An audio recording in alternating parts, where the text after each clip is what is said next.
Assalamualaikum warahmatullahi wabarakatuh. Selamat pagi dan salam sejahtera. Bagaimana kabarnya Bapak dan Ibu hari ini? Yang terhormat Ibu Medawati selaku Wakil Kepala Sekolah Bidang Kesiswaan. Yang saya hormati Ibu Yuli Handayani merupakan Fasilitator Nasional Bimbingan dan Konseling. Terima kasih Bu atas kehadirannya pada hari ini. Yang saya hormati Bapak dan Ibu Guru yang telah bersedia hadir pada hari ini. Dan juga saya ucapkan terima kasih kepada Bapak dan Ibu Guru dari SMA Negeri 1 Tanjung Sewa. Terima kasih atas kehadirannya. Baiklah, marilah kita panjatkan puji dan syukur kehadiran Tuhan Yang Maha Esa. Karena pada hari ini kita masih diberikan nikmat kesehatan, keselamatan, sehingga kita dapat berkumpul di tempat ini dalam melaksanakan kegiatan berbagi praktik baik 7 jurus BK Hebat. Baiklah Bapak dan Ibu sekalian yang berbahagia pada hari ini, marilah kita mengawali kegiatan ini dengan berdoa terlebih dahulu agar kegiatan ini mendapatkan keberkahan dan tentunya mendapatkan banyak manfaat untuk kita semua. Marilah kita berdoa menurut agama dan keyakinan kita masing-masing. Berdoa dipersilakan.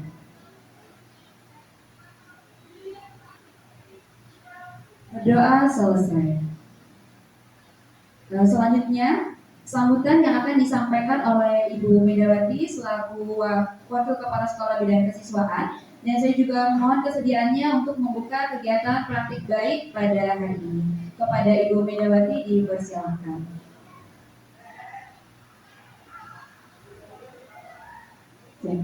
Assalamualaikum warahmatullahi wabarakatuh. Yang saya hormati Ibu Yuli Handayani yang selaku Fasilitator Nasional. Yang saya hormati Ibu Guru dari SMA Negeri 1 Tanjung Sewa, selamat datang Ibu. Dan Bapak Ibu Guru yang sudah semangat hadir di ruangan ini yang sangat saya hormati. Dan luar biasa untuk Ibu Okta Aliani yang hari ini tampil fresh dan siap untuk berbagi. Baik Bapak Ibu, di sini sebenarnya Ibu Kepala Sekolah yang setianya hadir di sini untuk memberikan pengantar dan sambutan atau membuka, karena beliau sedang sakit tadi pagi menyampaikan ke saya untuk kegiatan BOK ini untuk difasilitasi ya. Jadi Bapak Ibu,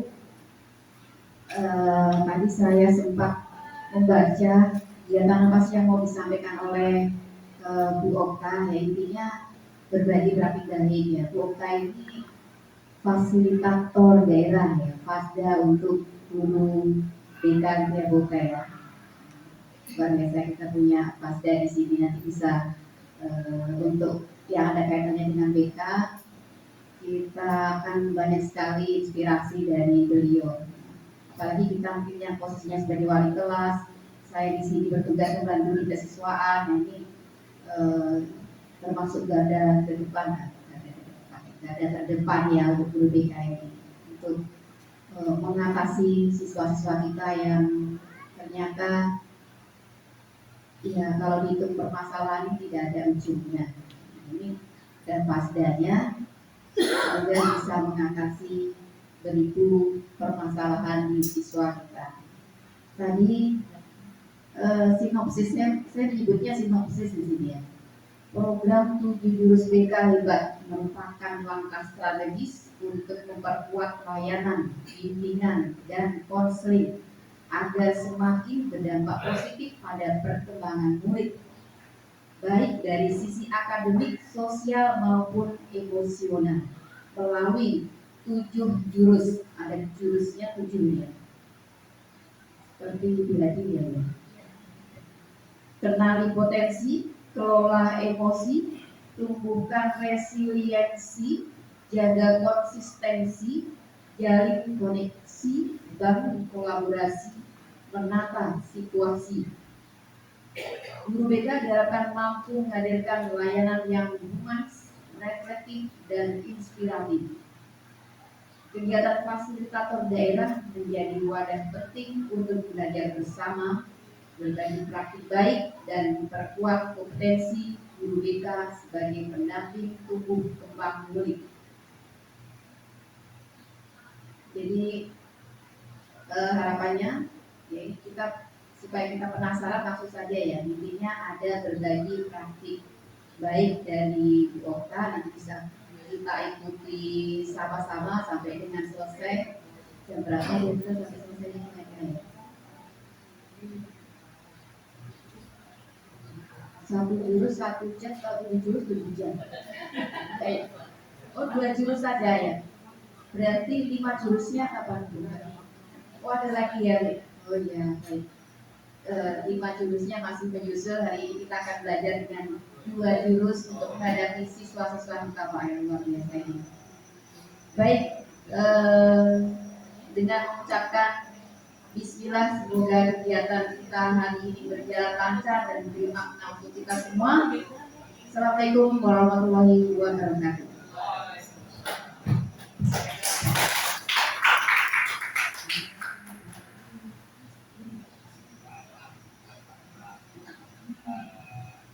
Baiklah, terima kasih kepada Ibu Megawati yang telah membuka kegiatan pada hari ini. Selanjutnya saya akan mengakhiri pembukaan pada hari ini. Terima kasih Bapak dan Ibu. Namun acaranya belum berhenti sampai di sini. Ini baru pembukaannya yang saya tutup. Mohon maaf jika selama pembukaan tadi terdapat hal-hal yang tidak berkenan. Saya mohon maaf jika terdapat salah penyebutan nama dan lain sebagainya. Saya mohon maaf yang sebesar-besarnya. Selanjutnya pada hari ini saya akan menyampaikan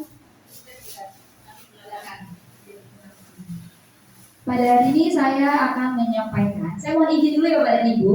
Di sini saya tidak maksud menggurui. Di sini saya sama-sama belajar dengan Bapak dan Ibu. Jadi di sini konsepnya adalah kita diskusi bersama.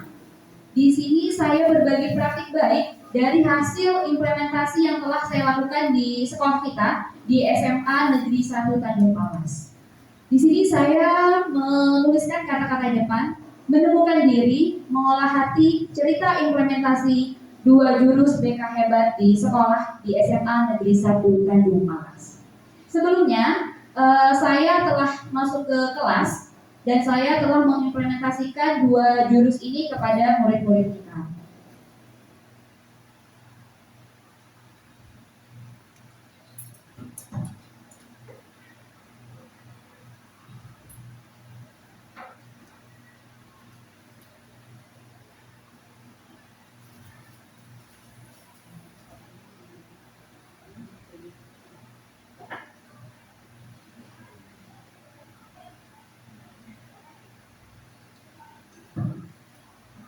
Ibu sebentar, sepertinya masih ada handphone ya.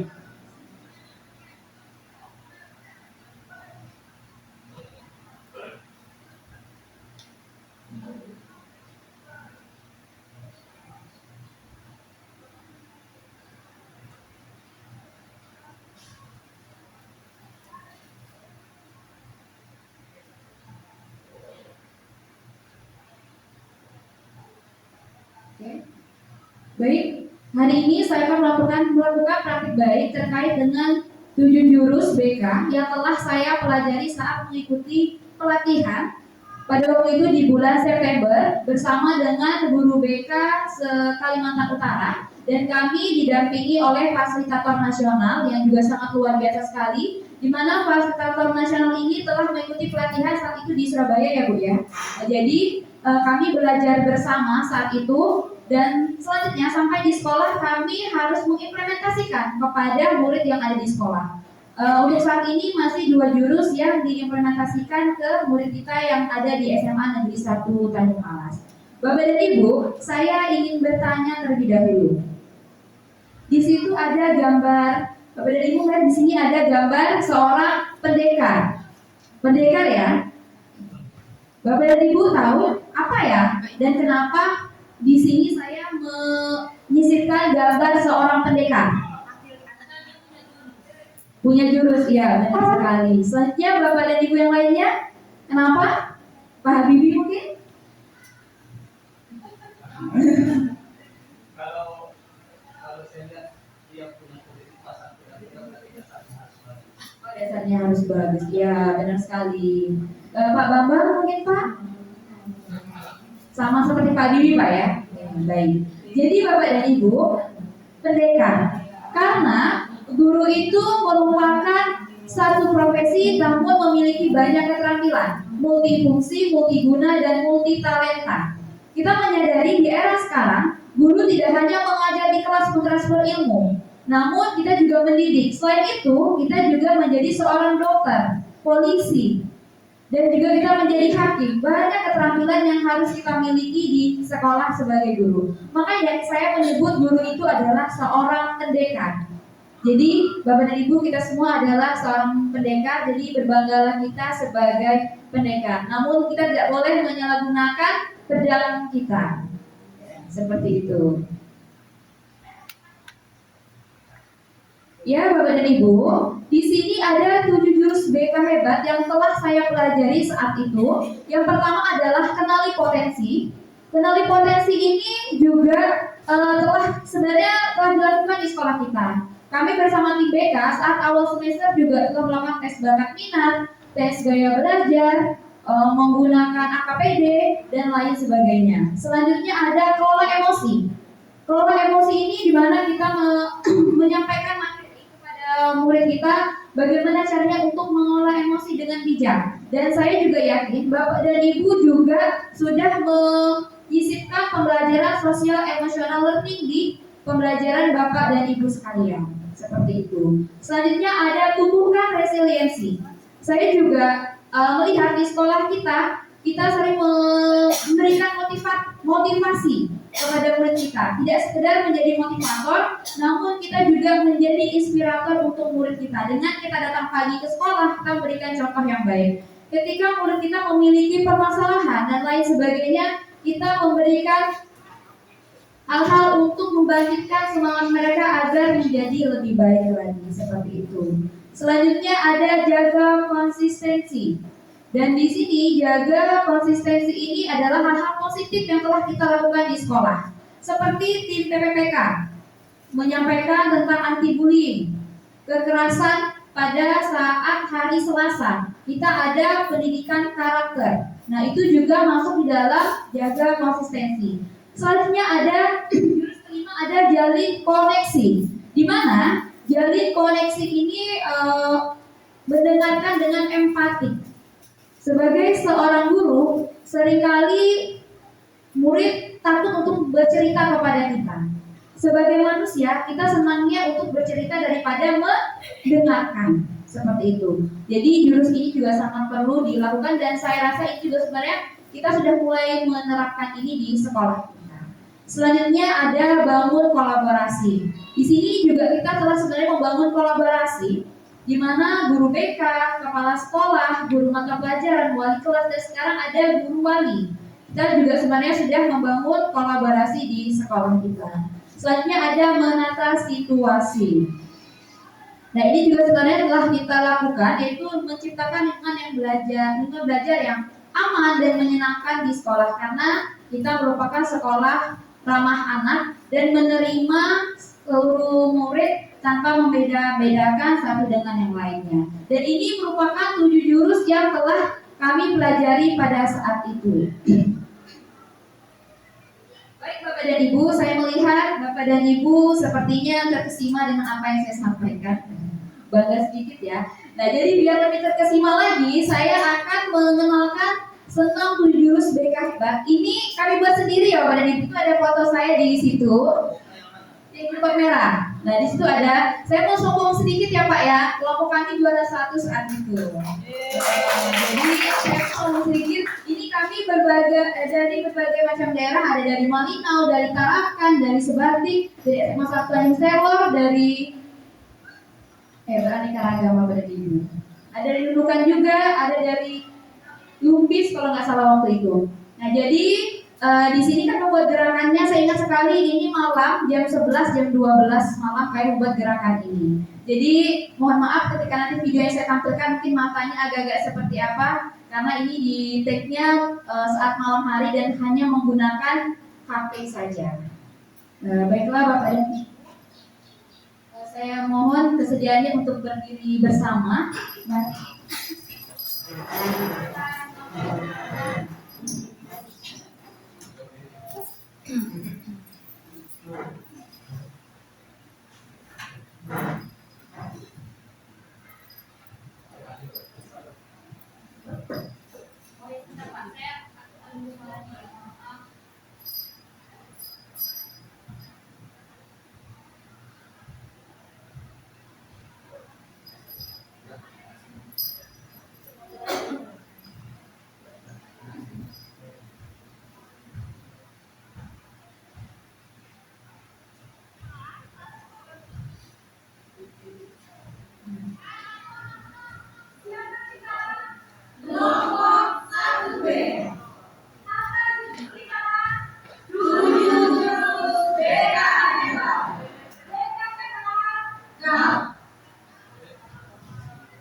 Sama-sama ya Bapak dan Ibu.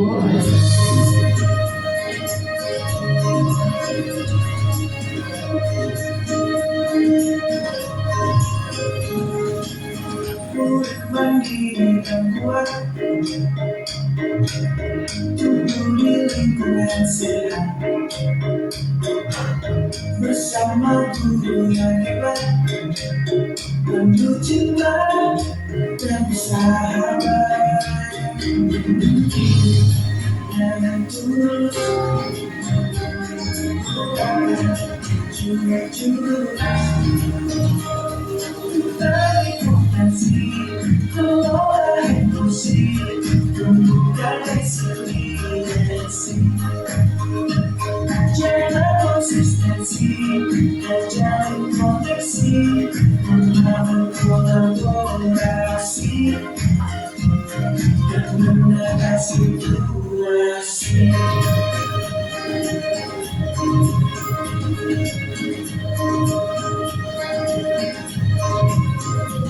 Sekolah manajemen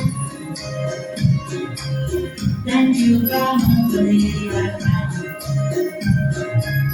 tempat bertumbuh harapan, bersama ayo kita wujudkan, dan tulus, jujur, terkompensasi, kelola emosi, tumbuhkan resiliensi, jaga konsistensi, terjalin koneksi, membangun kolaborasi, dan menjaga situasi.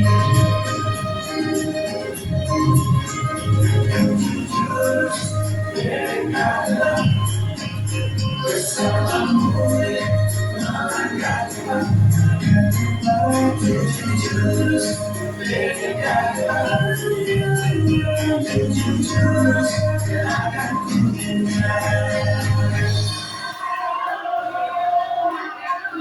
Dan Ibu silakan duduk kembali.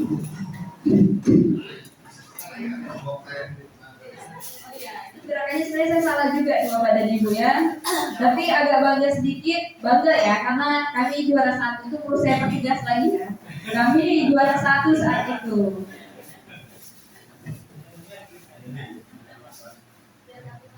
Jadi tujuannya sih Bapak dan Ibu agar lebih mengingat tentang 7 jurus BK hebat itu seperti apa. Karena jika kita sudah menemukan di mindset kita, otomatis kita untuk melaksanakannya lebih mudah seperti itu. Jadi sekarang kan gaya belajar itu kan macam-macam ya Bapak dan Ibu. Ada visual, ada auditori, ada kinestetik. Nah, jadi kami juga membuat hal-hal semacam ini agar lebih mudah diingat. Karena setiap manusia memiliki gaya belajarnya di masing-masing dan berbeda tentunya.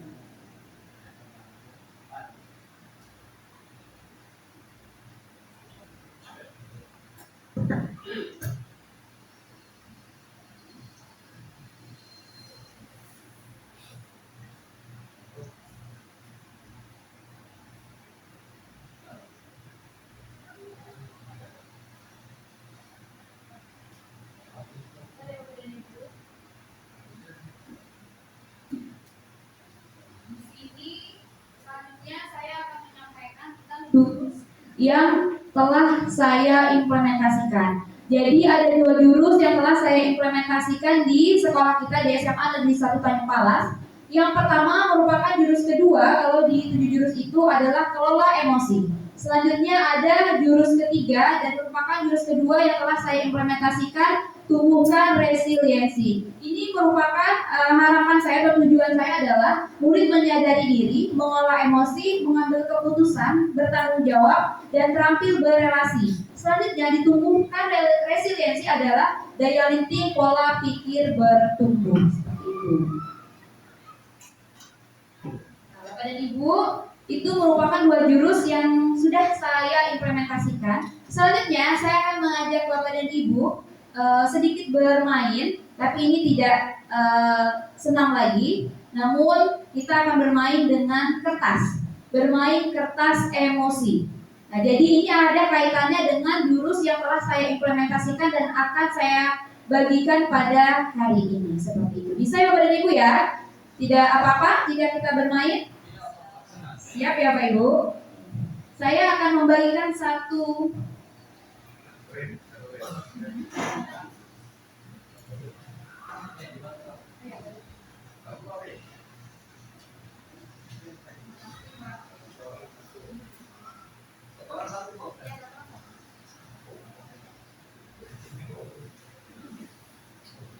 Bapak dan Ibu, tahu ini apa? Ya, benar sekali. Kertas kurang. Terima kasih Pak. Apa Pak judul lagu Pak Bibi? Maaf ya Bapak dan Ibu, saya sambil terbatuk-batuk. Baiklah, ini merupakan kertas gurame. Mari kita tatap kertas ini. Dan ini merupakan simbol hati Bapak dan Ibu. Saya memberikan sebuah simbol hati kepada Bapak dan Ibu. Saya memberikan kertas ini kepada Bapak dan Ibu. Silakan Bapak dan Ibu nanti merespon cerita yang akan saya bacakan dari kertas ini. Jika Bapak Ibu bahagia, senang, boleh dielus-elus di seperti ini kan juga tidak apa-apa. Terus kalau Bapak Ibu misalnya sedih, kesal, marah, boleh disobek, boleh diremas-remas, boleh nggak apa-apa, boleh diremas-remas dan lain sebagainya. Boleh. Ketika nanti saya akan membacakan sebuah cerita, dan cerita ini sebenarnya kenapa saya tertarik untuk menyampaikan hal ini kepada Bapak dan Ibu? Karena cerita ini erat kaitannya dengan keseharian kita di sekolah ini. Apa yang kita rasakan ketika kita berangkat dari rumah pada pagi hari mengendarai kendaraan dan ketika kita sampai di kelas. Nah, jadi ini ada kaitannya dengan apa yang akan saya sampaikan pada hari ini seperti itu. Jadi ini simbol hati ya Bapak Ibu ya. Karena emosi itu adalah reaksi perasaan. Emosi itu seperti kekasih, datang dan pergi. Oh, gak usah kekasih, mohon maaf. Tamu seperti tamu datang dan pergi. Bukan kekasih ya, seperti tamu.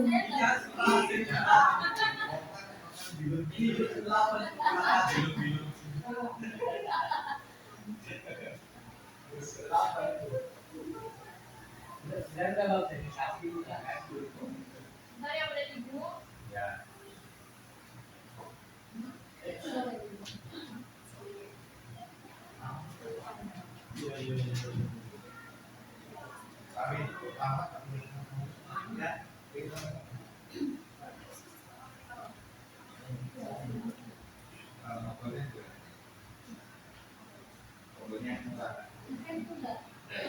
Baik Bapak Ibu, saya akan membacakan. Silahkan Bapak dan Ibu memegang simbol hati Bapak dan Ibu sekalian.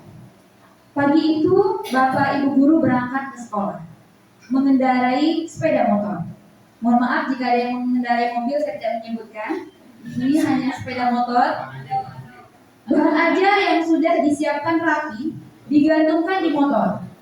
Namun beberapa meter sebelum sampai sekolah, motor mendadak mogok karena kehabisan bensin. Dengan susah payah, Bapak Ibu guru mendorong motor hingga sampai ke sekolah. Mari Bapak Ibu bayangkan jika rumah kita ada di angkutan atau rumah kita ada di kilo 2. Ya kan? Atau di Selima, mari kita membayangkan Bapak dan Ibu. Selanjutnya, sampailah Bapak dan Ibu di kelas. Hampir semua murid datang tepat waktu. Namun, belum sempat suasana stabil, Andi masuk terlambat. Ia hanya menunduk sambil berkata, "Maaf Bu, Pak, saya telat." Pelajaran pun dimulai. Namun saat akan menggunakan bahan ajar yang sudah disiapkan, Bapak Ibu guru tersadar bahwa bahan tersebut tidak ada. Dicari ke sana kemari tapi tetap tidak ditemukan. Dengan terpaksa, Bapak Ibu guru melanjutkan mengajar seadanya. Bayangan aktivitas mengajar yang seru seketika buyar. Di tengah pelajaran, saat Bapak Ibu guru mengajar, Andi terlihat tidak memberikan perhatian. Dia menunduk di bangkunya. Saat didekati, ternyata Andi sedang terlelap ketiduran. Tak lama kemudian, ada seorang bapak mengetuk pintu kelas. Bapak Ibu membuka pintu dan menghampiri. Bapak itu berkata, "Maaf, saya pamannya Andi. Sebetulnya Andi sudah 3 hari di rumah sakit karena menunggu ayahnya yang sedang sakit. Meski kurang tidur, tapi Andi maksa selalu ingin sekolah karena tidak mau ketinggalan pelajaran. Sekarang saya izin mau jemput Andi karena ayahnya masuk ICU." Paman Andi juga mengeluarkan sebuah bungkusan dari tasnya. "Oh ya Pak, Guru, tadi di jalan saya menemukan bungkusan ini. Saya tadi cek, isinya buku dan ada nama sekolah ini. Jadi saya bawa, siapa tahu Ibu Guru atau Bapak Guru bisa mengembalikan kepada pemiliknya." Guru melihatnya dan ternyata itu adalah bahan ajar yang tadi dicari-cari. Andi dan pamannya pun berpamitan.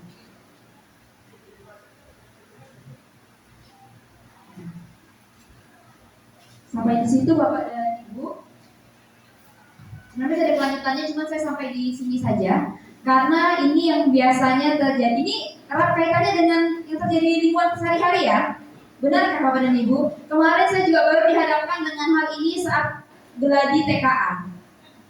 Jadi saya tahu bagaimana perasaannya. Saat itu saya baru tahu ketika murid saya itu bapaknya sedang koma di rumah sakit. Dan saya pagi-pagi menginformasikan kepada mereka untuk masuk ke sekolah. Ternyata bapaknya sedang koma dan sampai hari ini belum sadarkan diri. Jadi saya ada merasa bersalah sekali kepada si anak tersebut karena saya memaksakan untuk hadir saat geladi. Dan saya baru mengetahui informasinya bahwa bapaknya sedang koma seperti itu. Itu mungkin pengalaman saya Bapak dan Ibu ya. Bagaimana dengan Bapak dan Ibu? Kertasnya seperti apa? Aman. Pak Ridha tampaknya kertasnya.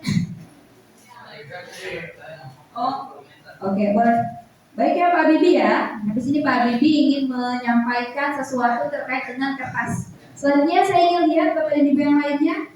Wah, Bapak dan Ibu sepertinya tadi kasihannya seperti itu ya. Jadi saya tidak ingin melanjutkan ceritanya, cukup sampai sini aja karena saya sudah mendengar tadi ada kata kasihan. Wah, luar biasa sekali ya. Bapak dan Ibu hatinya sangat lembut sekali.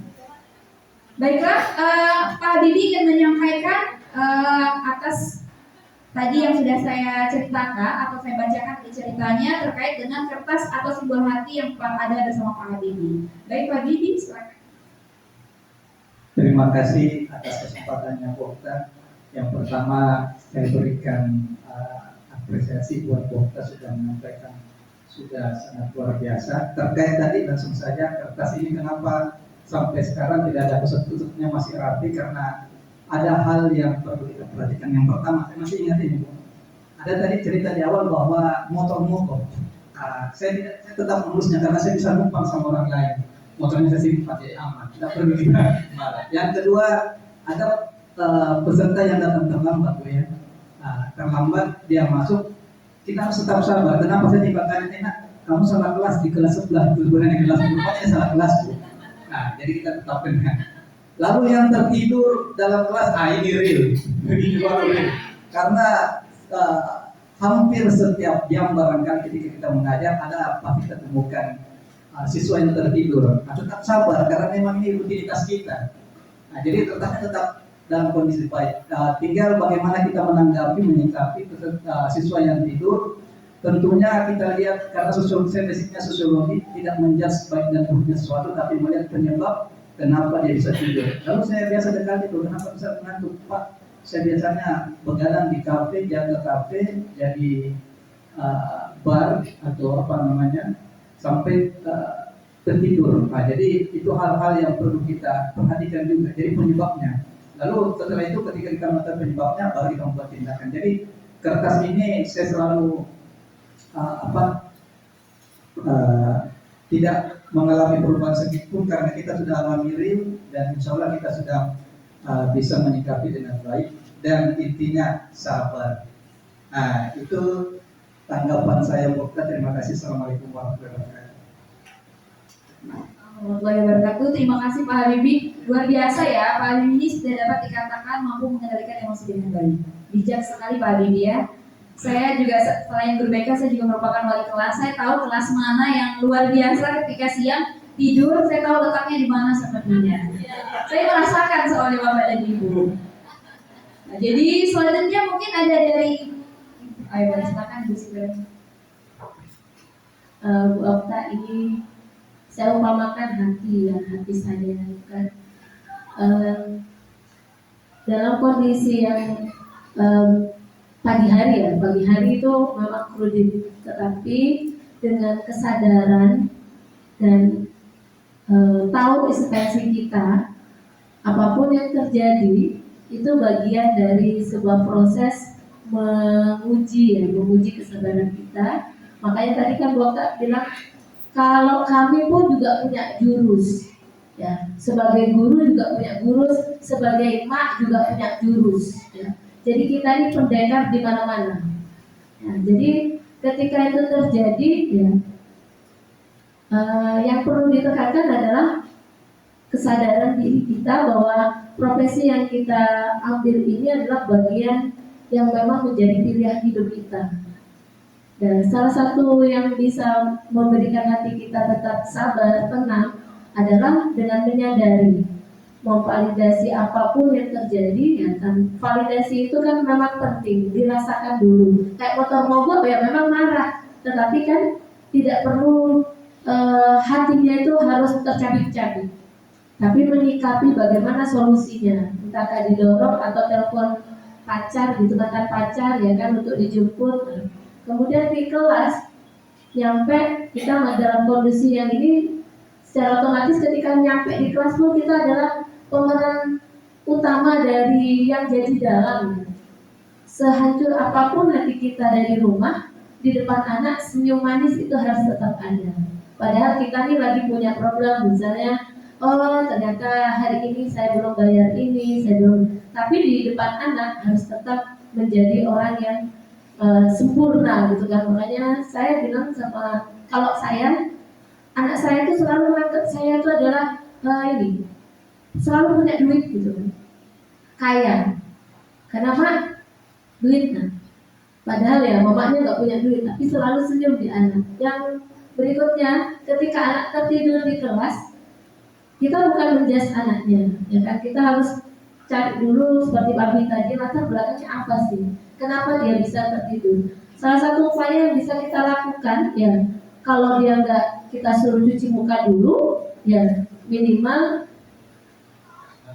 Pak ya, salah satunya jangan dikasih bantal Pak Bibi ya kan, harus dia nyadari dulu, baru setelah itu kita baru mengajak dia untuk apa sih yang dia suka gitu kan.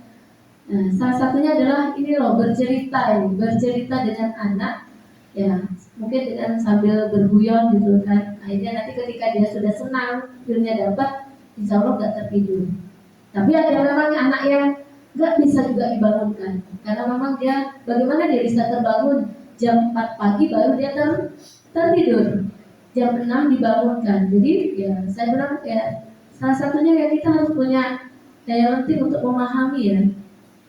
Saya bilang kalau tertidur itu wajar kebutuhan, karena kamu tidak memberikan kebutuhan badanmu dengan benar, maka ya badanmu menuntut. Ya, salah satunya itu. Maka saya, karena juga faktor usia mungkin juga ya yang membuat kita tuh lebih sabar.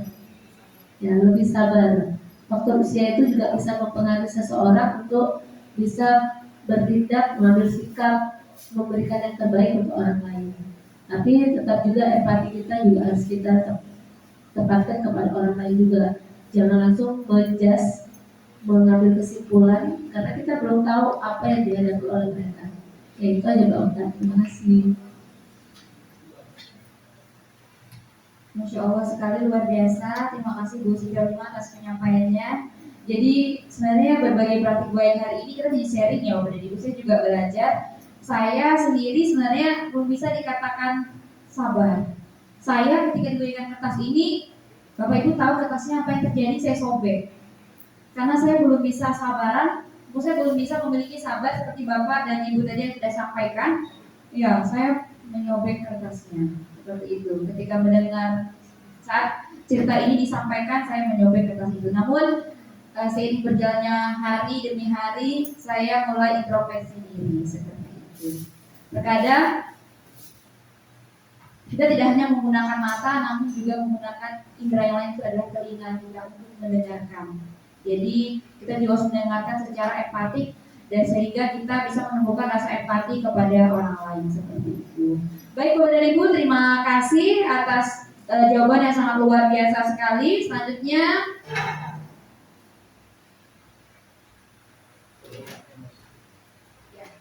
ini merupakan jurus yang saya sudah implementasikan. Alasan saya memilih jurus ini, alasannya adalah kita tahu di fase remaja sekarang sedang mencari jati diri.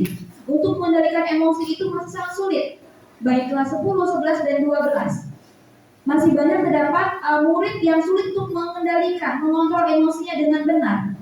Bahkan masih ada yang tidak tahu apa sih macam-macam atau jenis-jenis emosi tersebut. Ketika saya bertanya di kelas, masih banyak yang tidak tahu.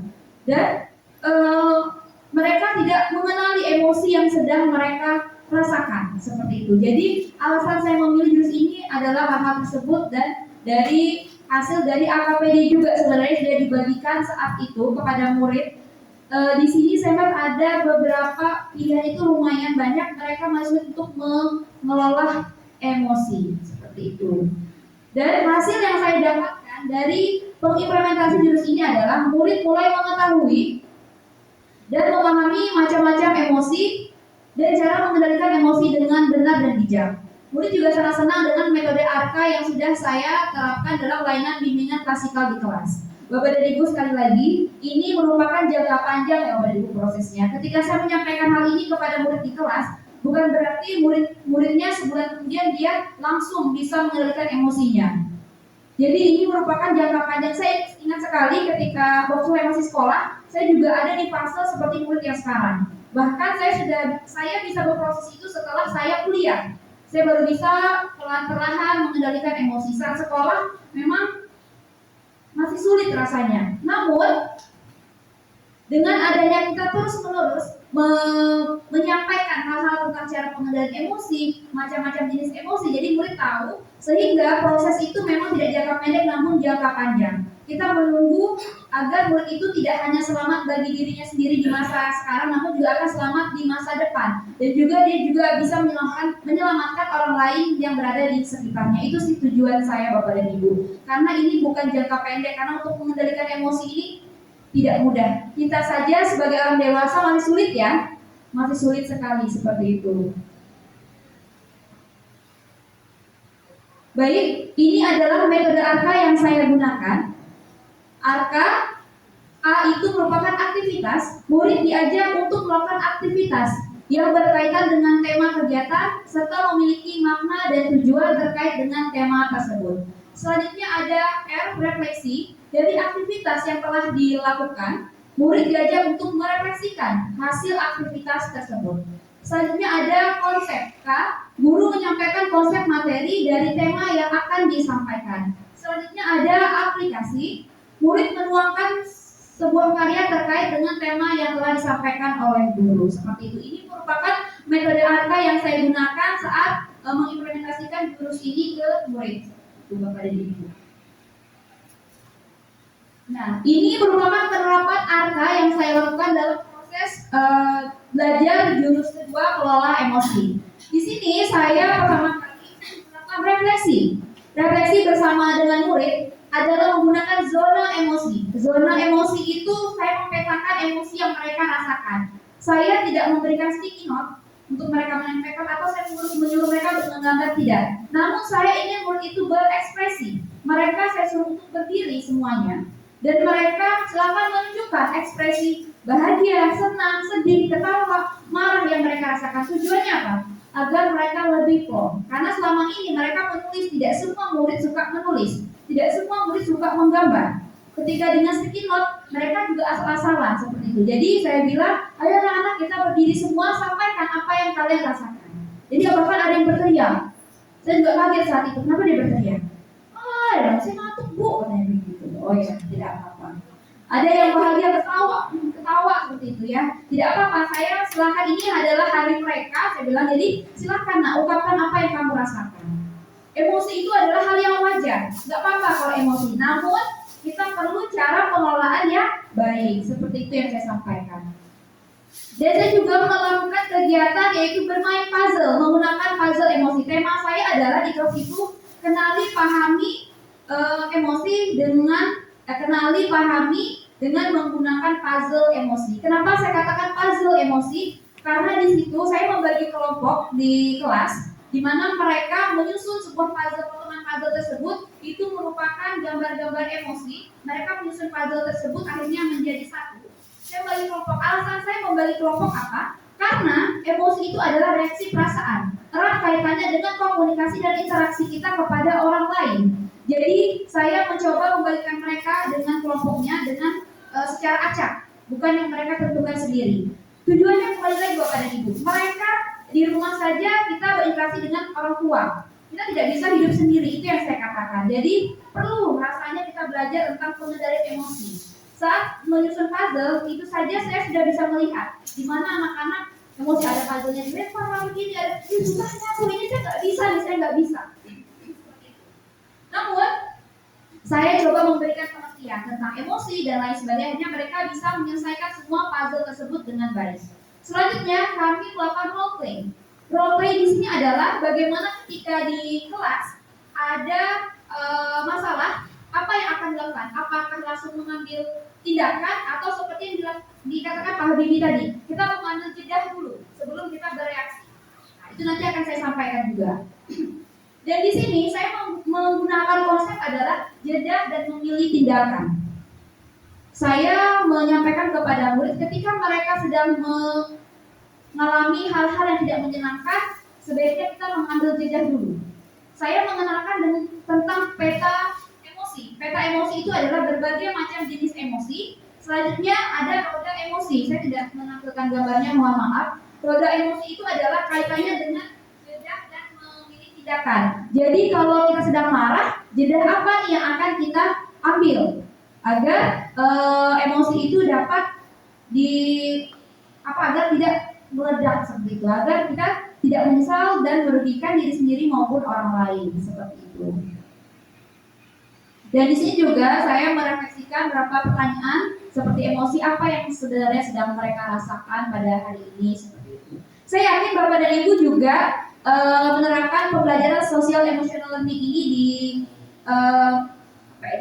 di Bapak dan Ibu sendiri, perangkat Bapak dan Ibu, karena saya ada melihat juga sebenarnya waktu itu ada Pak Habibie juga ya sudah menerapkan hal ini, Pak Adolf juga demikian, Bu Siti Rohimah juga demikian seperti itu. Nah ini emosi respon tindakan, emosi jeda respon tindakan. Bapak dan Ibu, kalau Bapak dan Ibu lagi emosi, apa yang Bapak Ibu lakukan? Langsung bereaksi atau mengambil jeda dulu, tarik nafas misalnya dengan teknik stop, atau cari tempat yang lain, misalnya nonton dulu kali gitu, atau bagaimana? Apa Bu Enda? Bagaimana? Kalau saya biasanya kalau emosi itu tarik nafas dulu, karena kalau sudah terlanjur marah itu bahaya.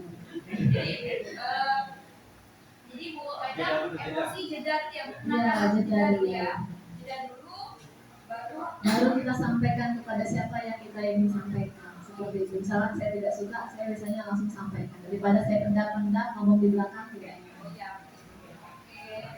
Tangan buat Bu Enda luar biasa ya. Jadi memang harus mengambil jeda ya dulu ya. Bapak dan Ibu lain juga sama, oke boleh, sama Pak Bibi. Sebenarnya kalau melihat yang di atas ini, kedua-duanya bisa berfungsi. Saya contohkan ya, emosi langsung respon tindakan. Misalkan kita dipukul, Bu, berkali-kali kita jeda dulu, biar kaki kita dihantam dulu. Nah, maka respon tindakan kita harus ambil juga. Jadi tergantung kondisi masalah yang kita hadapi. Tapi kalau misalkan emosi yang butuh jeda, berarti respon terhadap permasalahan itu mungkin tidak terlalu berat. Jadi kita ambil jeda dulu, menyusun apa yang tindakan harus dilakukan, baru merespon tindakan. Jadi saya jelaskan juga bahwa menurut pengalaman yang saya paham, bahwa emosi itu pengertiannya adalah pola reaksi yang melibatkan pengalaman, perilaku, dan perubahan psikologis. Jadi kalau orang sudah punya pengalaman terhadap emosi, mungkin dia butuh jeda dulu. Makanya siswa kenapa dia langsung responsif, karena memang belum ada pengalaman terhadap masalah yang dihadapinya. Jadi emosi seperti itu. Biasanya emosi itu ditandai kalau sedang dalam stimulus detak jantung.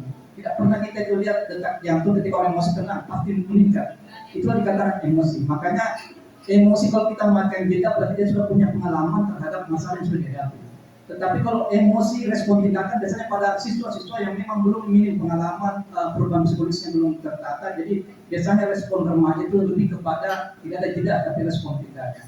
Jadi tergantung masalah yang terjadi. Terima kasih, Dokter. Baik, terima kasih Pak Habibi. Benar sekali apa yang disampaikan oleh Pak Habibi, tergantung situasi sebenarnya ini ya. Jadi maka dari itu mungkin ini saya memilih jurus ini dan memang murid kita di fase usia-usia sekarang, kalau kita mungkin sudah memiliki pengalaman ya, jadi kita bisa mengambil jeda. Kita perlu mendampingi murid kita karena emosi mereka yang tidak stabil. Namun saya ingatkan kembali bahwa ini bukan jangka pendek, karena berproses untuk mereka bisa memiliki pengalaman seperti yang sudah Bapak Ibu gurunya miliki, seperti itu. Nah ini ya Bapak dan Ibu, tadi pembelajaran sosial emosional itu yang saya sampaikan di depan tadi, halaman depan. Ini berkaitan dengan menyadari diri, mengolah emosi, mengambil keputusan bertanggung jawab, dan terampil berelasi. Ini adalah harapan saya kepada murid kita di SMA Negeri 1 Tanjung Palas. Dan ini sedikit dokumentasi yang telah saya lakukan di kelas. Ini contoh puzzle yang mereka susun. Ini ada sedikitnya, ada miring-miring ya. Ini mungkin sepertinya sedang emosi saat menyusunnya. Nah, ada lagi yang marah, benar-benar menunjukkan emosi marah. Sudah tersobek-sobek. Nah, saya tidak apa-apa karena memang anak boleh mengekspresikan apa yang dia rasakan, seperti itu. Baiklah Bapak dan Ibu, selanjutnya kita masuk ke jurus saya yang kedua, tumbuhkan resiliensi. Jujur Bapak dan Ibu, saya sangat suka sekali dengan jurus ini. Saat waktu disampaikan, saat saya mengikuti pelatihan, saya sangat senang sekali jurus ini, dan berkali-kali saya baca karena menurut saya jurus ini sangat diperlukan baik untuk diri kita sendiri maupun orang lain, seperti itu. Alasan saya memilih jurus ini adalah sebagai berikut, karena sebagian besar murid kita di SMA Negeri 1 Tanjung Palas masih kurang bersemangat menghadapi tantangan, cenderung putus asa, menyerah, dan pasrah, sehingga memerlukan pola pikir bertumbuh untuk tantangan yang lebih kompleks. Contoh, ketika hujan, rumahnya tidak terlalu jauh, dia bisa menggunakan payung, namun dia memilih untuk menunggu hujannya reda. Jika hujannya reda jam 12, maka jam 12 berangkat ke sekolah. Seperti contoh misalnya. Selanjutnya adalah ketika TKA kemarin, waktu itu, Bu, kayaknya saya gak usah ikut TKA, saya merasa saya tidak mampu. Nah, sudah pesimis duluan. Selanjutnya, dia mampu, dia punya bakat. Kamu sudah Bu, saya nggak ada waktu untuk ikut ini, saya banyak kerjaan kegiatan di luar. Seperti itu. Dan selanjutnya, ketika dia sudah ditunjuk nih untuk ikut kegiatan ini, Bu, saya nggak bisa. Dia lebih memilih duduk di dalam kelas dan main bersama teman-temannya. Berarti di sini masih kurang motivasi sering kita berikan. Namun pola pikir bertumbuh dari murid tersebut yang perlu kita ubah dari fixed mindset menjadi grow mindset. Itu. Hasil yang saya dapatkan dari pengimplementasian ini, murid berhasil menyusun kalimat grow mindset dan memiliki pola pikir baru, yaitu grow mindset atau pola pikir bertumbuh. Dan murid juga senang dengan metode ARKA yang saya terapkan di dalam kelas. Bapak dan Ibu, sebenarnya saya tidak muluk-muluk dengan hasil yang saya sampaikan di kelas. Saya tidak meminta mereka untuk langsung punya pola pikir yang bertumbuh, karena kembali lagi ini merupakan jangka panjang, bukan jangka pendek. Hari ini saya menyampaikan hal ini, belum tentu besok dia langsung berubah. Namun seperti batu yang dikasih hujan, tidak ada henti-hentinya kita menyampaikan hal ini kepada murid kita. Sama seperti dulu sebelum kita sampai di titik ini, Bapak dan Ibu, kita juga pernah mengalami fase di mana kita down, kita tidak bersemangat. Namun kita bisa bangkit kembali. Mungkin hal-hal itu juga bisa kita sampaikan di kelas kepada murid untuk menumbuhkan pola pikir bertumbuh atau growth mindset kepada mereka. Seperti itu. Ini resiliensi. Resiliensi ini sering kita dengar ya Bapak dan Ibu ya. Adalah kemampuan seorang untuk bangkit kembali dan pulih dari kesulitan. Bangkit kembali. Mungkin kita pernah merasakan hal ini ya. Bapak pernah ya merasakan hal ini ya. Oh ya pernah ya Pak ya. Mau berbagi cerita atau tidak Pak? Mau berbagi cerita? Oh ya. Ya panjang ya Pak ya. Sepertinya saya tahu Pak Bambang ini pola pikir bertumbuhnya adalah ketika beliau masuk ke kelas. Waktu itu ada satu kelas, muridnya tidur, namun bapaknya tetap bersemangat untuk mengajar. Nah, bapaknya bersemangat, akhirnya anaknya pun setengah semangat. Walaupun nggak semangat, namun saya lihat Pak Bambang ini luar biasa sekali ketika menyampaikan pelajaran, apalagi pelajaran matematika ya Pak ya. Di kelas jam 12, jam 1, dan itu misalnya di kelas anak wali saya. Seperti itu. Luar biasa sekali. Ini proses kita juga, resiliensi ini, growth mindset juga perlu kita tanamkan pada diri kita ya Bapak dan Ibu ya. Baik, mengapa daya lenting semakin penting? Ini bukan fenomena ya Bapak dan Ibu. Ini adalah hal yang terjadi di lingkungan kita. Anak-anak sekarang, generasi Z, itu merupakan generasi strawberry. Cantik di luar, imut, manis, ada kecut juga ya. Manis, namun ternyata lembek, mudah hancur ketika tertekan. Bayangkan kita sedang melihat strawberry, kita makan tertekan, kita pegang aja dia lembek ya kan Bapak dan Ibu. Harusnya begitu ya, dari fixed mindset dari strawberry menjadi durian ya Pak, tapi berduri Pak. Ya setiap duri ya tapi. Sebenarnya ini sebelum saya beralih, kita juga di sekolah kita ada pendidikan karakter mulai dari hari Selasa. Itu ada pendidikan karakter keagamaan dan ada dari tim TPPK yang mesti terima ya. Kita menyampaikan tentang anti-bullying, kekerasan seksual dan lain sebagainya. Selanjutnya di hari Kamis ada sapa wali kelas dan hal ini juga tidak henti-hentinya kita sampaikan kepada murid kita. Kita tidak hanya sebagai motivator, namun kita juga sebenarnya sudah menjadi inspirator. Namun kembali lagi, semuanya butuh waktu dan proses. Kalau kata Pak Habibie, kita tidak boleh berhenti sabar ketika menyampaikan hal ini kepada murid kita. Seperti itu. Nah, Bapak dan Ibu, kenapa saya juga agak was-was ya, siswa SMP bunuh diri saat HP disita? Di luar dari daerah kita tidak ada, alhamdulillah. Jadi perlu sekali ketika namun alhamdulillah di sekolah kita aman saja, insya Allah. Jadi memang anak-anak itu perlu kita berikan pengertian, berulang-ulang, tidak hanya 1, 2, 3 kali, namun sering. Karena anak-anak sekarang itu mereka lagi mencari jati diri, mereka butuh perhatian karena saya paham sekali Bapak dan Ibu, di rumah mereka tidak selamanya berbentuk rumah menurut mereka. Mereka malah menganggap rumah mereka itu adalah sekolah ini dan Bapak Ibu guru. Karena mereka merasa yang menerima mereka adalah Bapak dan Ibu guru. Saya ingat sekali Bapak dan Ibu guru sekalian, ketika murid mencari baju, dia malah video call saya, kalau ada orang tuanya di rumah. Dia malah video call saya, Bu, lihat ini baju saya, Bu, ada yang mana yang bagus ya Bu ya.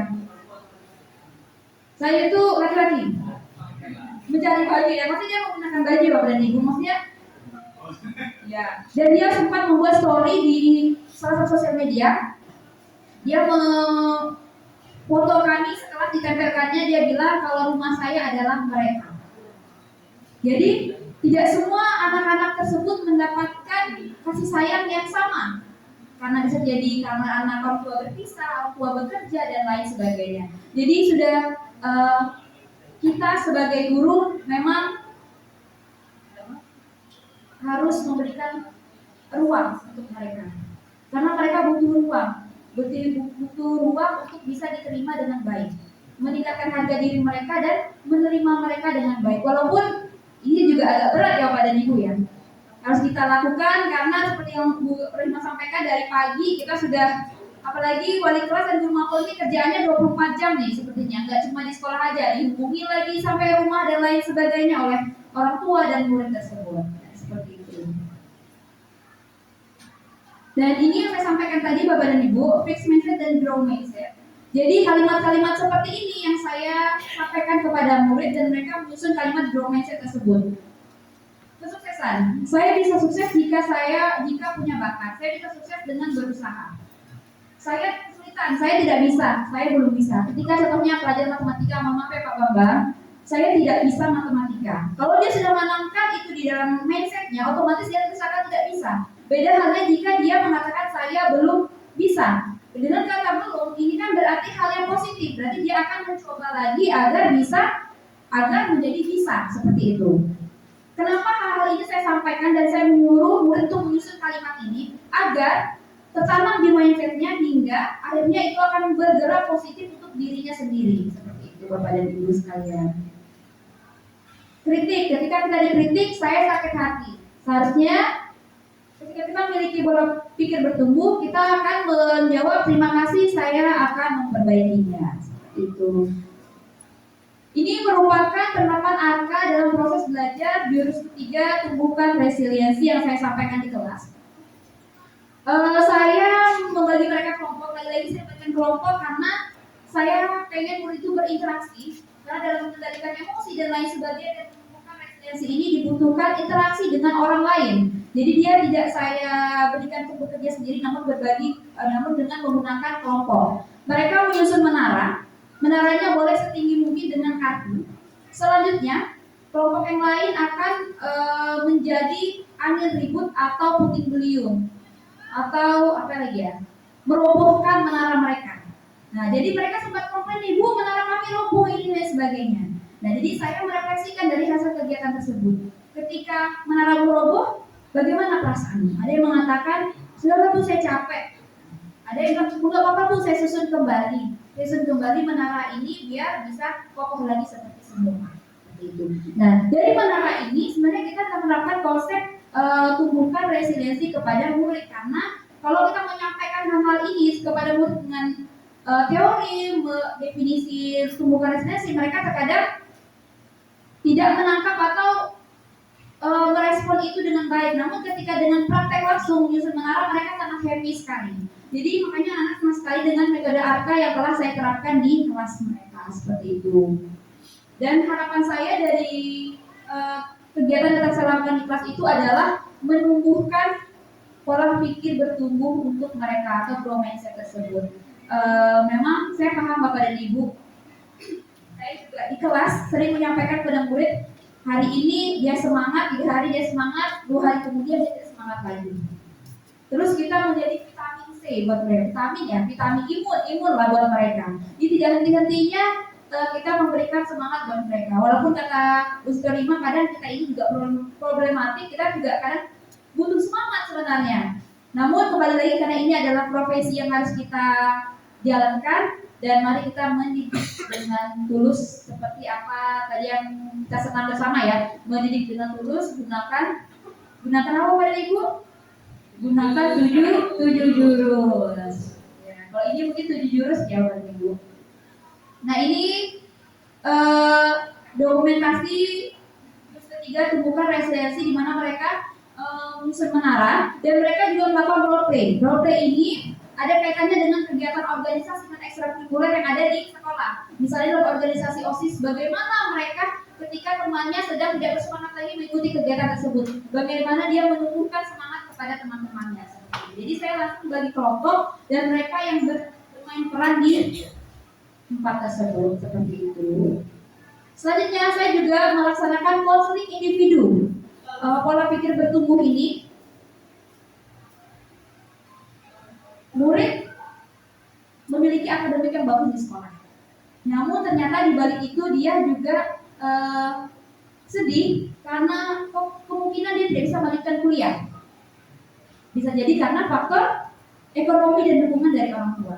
Kita tidak pernah tahu ketika orang tua ada yang berpulang duluan atau saat orang tua berpisah di saat kelas 12 misalnya. Jadi saya mencoba memberikan semangat untuk anak tersebut bagaimana dia agar memiliki pola pikir bertumbuh bahwa nanti ketika dia menguliahkan tidak hanya ada beasiswa seperti beasiswa bidik misi dan lain sebagainya, beasiswa KIP dan lain sebagainya. Namun semua keputusan saya kembalikan ke murid tersebut. Dia menceritakan apa yang dia rasakan. Padahal sehari-hari saya melihat anak tersebut luar biasa sekali prestasi akademiknya, namun di balik itu ternyata ada permasalahan di tempat yang lain. Jadi sangat butuh sekali sebenarnya tumbuhkan resiliensi ini kita sampaikan kepada murid. Baik kalau di BK bisa secara bimbingan konseling individu, bimbingan klasikal, bimbingan kelompok dan lain sebagainya.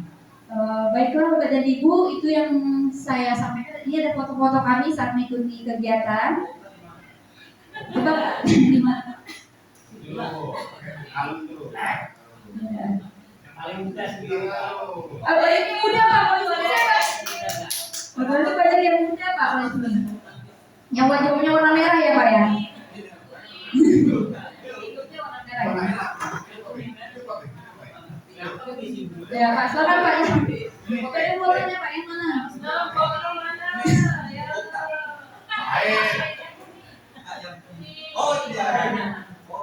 Ya, alhamdulillah tepuk tangan buat Pak Bibi sudah mengumpulkan foto saya, luar biasa sekali. Baik Bapak dan Ibu, mungkin dua jurus ini yang baru saya implementasikan di kelas.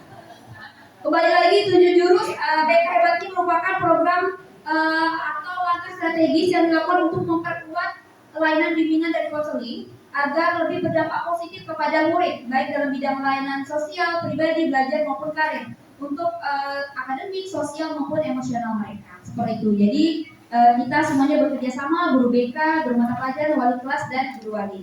Luar biasa sekali kalau guru BK-nya berperan sebagai wali kelas dan guru wali. Single fighter ya. Namun alhamdulillah di sekolah ini sangat luar biasa sekali karena semuanya bekerja sama. Kami dari tim BK juga sama seperti itu, dan guru dengan guru mapel juga, guru wali juga, dan dengan tim TPPK juga demikian. Jadi sebenarnya kalau tumbuhkan kolaborasi, alhamdulillah sekolah kita di SMA Negeri Sapanyapala sudah menerapkan hal tersebut. Saya Bapak dan Ibu, terima kasih. Mohon maaf jika ada hal tidak berkenan dari apa yang saya sampaikan. Bapak-bapak dan Ibu yang ingin bertanya atau ingin menyampaikan kepada saya, memberikan penguatan atau memberikan motivasi misalnya kepada saya juga tidak apa-apa, silakan Bapak dan Ibu. Atau menyampaikan masukan untuk saya juga dipersilakan. Ini kita sama-sama belajar ya Bapak dan Ibu, saya juga masih tahap belajar. Ada yang ditanyakan Bapak dan Ibu? Boleh silakan Pak Bibi. Bapak bilang bosan saya sampaikan. Jadi pertama tanggapan untuk yang saya disampaikan Boka sudah sangat luar biasa karena baru 2 jurus dan kami akan menunggu 5 jurus berikutnya. Ya. Kalau perlu jurus 5 jurus lagi ini kalau perlu setiap hari lah. Ya, supaya kita bisa implementasikan pada saat ini. Tanggapan pertama, saya juga sebenarnya butuh bukan cuma bagaimana kita kemampuan mengendalikan atau kemampuan siswa mengendalikan emosi, tapi guru pun harus seperti itu juga sebenarnya. Karena baru-baru saya lihat, karena saya update juga berita-berita yang terbaru, bagaimana ada siswa yang dibawa gubernur KDM, guru sekarang sudah berani juga karena dilindungi oleh gubernur waktu itu pernyataannya. Jadi ada beberapa kejadian yang guru laki-laki menampar siswa yang baru ya. Berarti yang kedua orang tuanya pun tidak terima, walaupun banyak masalah terjadi seperti itu sekarang ya.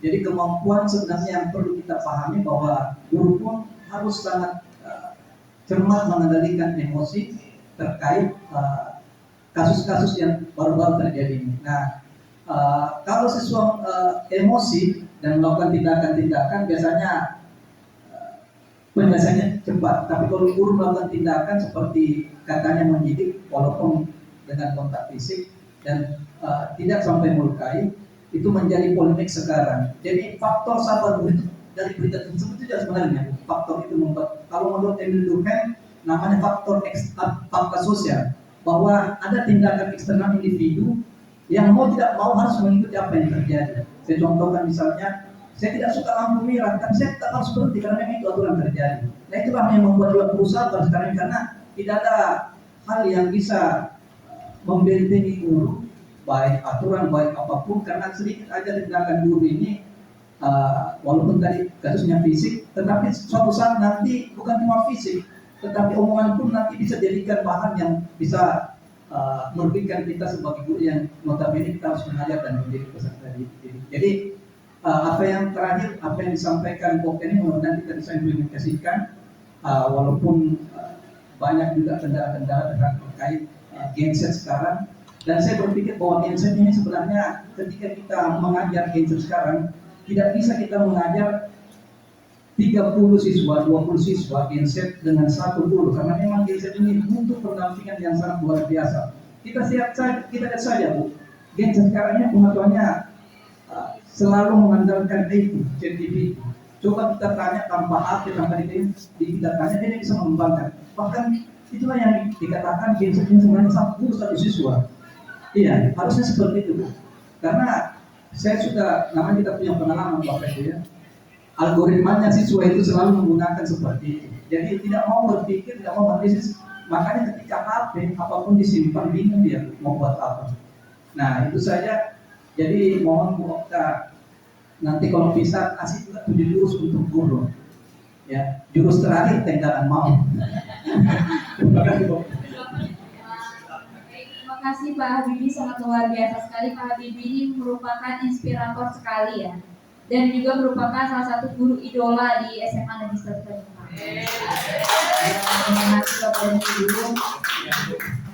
Baik, mungkin itu saja. Ada lagi yang ingin ditanyakan? Oh, boleh, silakan Bu Siti.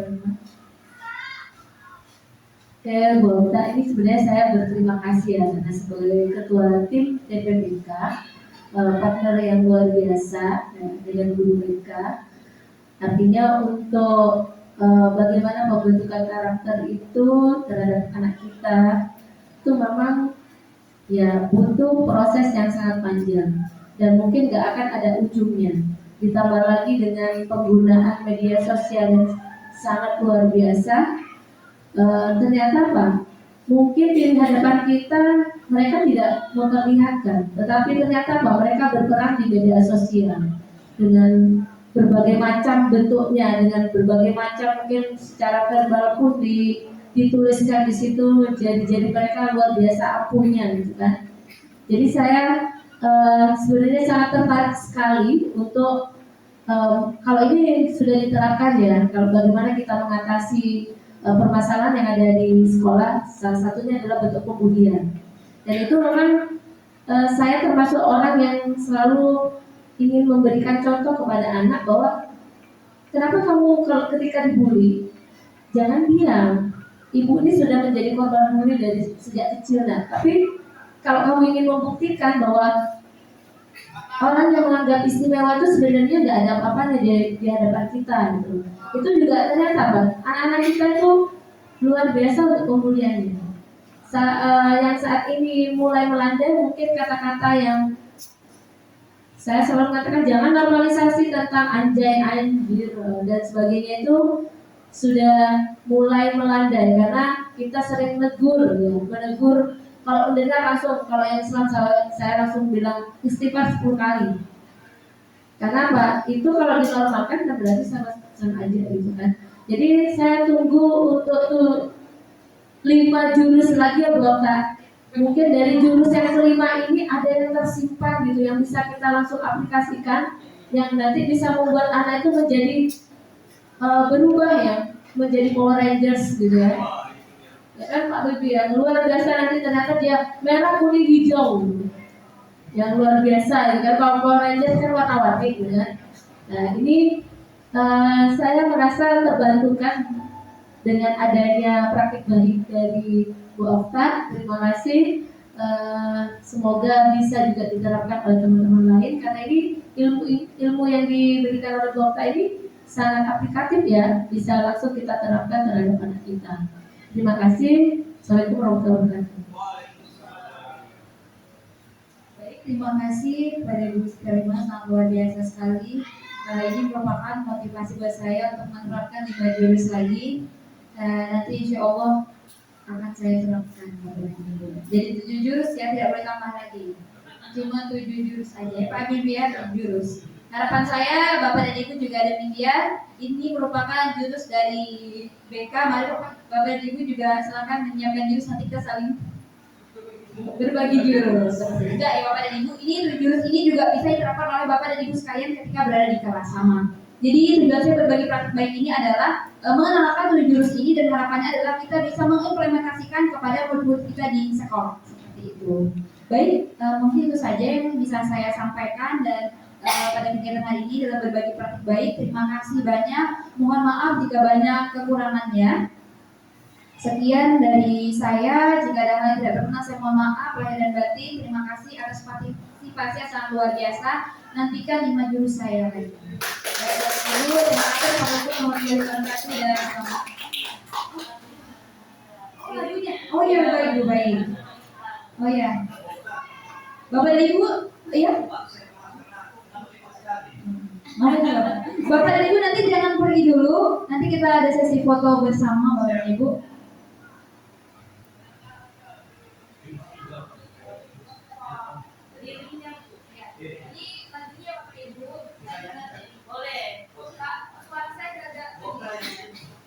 Semuanya Pak, semuanya.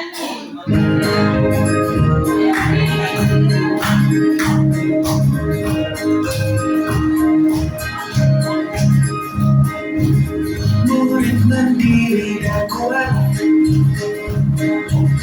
tumbuh di lingkungan sehat, bersama guru yang hebat, penuh cinta dan bersahabat, mendidik dengan tulus, gunakan 7 jurus.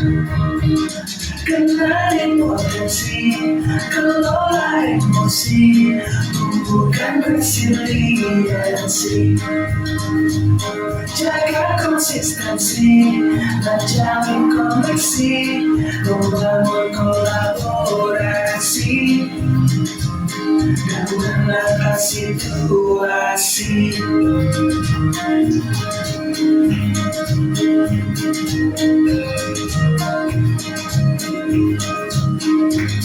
Sekolah aman dan nyaman, dan juga menggembirakan, tempat bertumbuh harapan, bersama ayo kita wujudkan, mendidik dengan tulus, gunakan 7 jurus.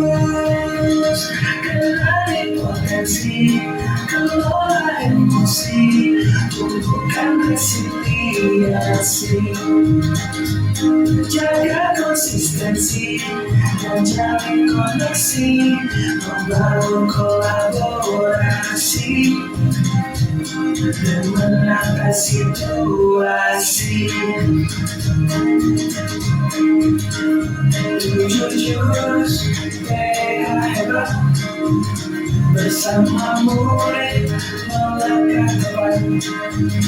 7 jurus BK hebat, 7 jurus yang akan ku ingat.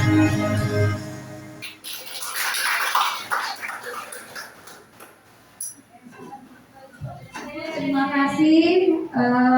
Itu merupakan Mars dari 7 jurus BK hebat. Jadi nanti Bapak Ibu pasti sudah terngiang-ngiang, karena waktu itu saya pelatihan, habis sampai pelatihan kayaknya lagu yang terngiang di otak saya itu ya ini.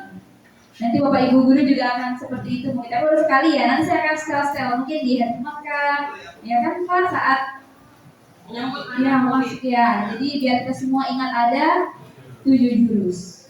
Baik, mungkin itu saja yang bisa saya sampaikan. Terima kasih.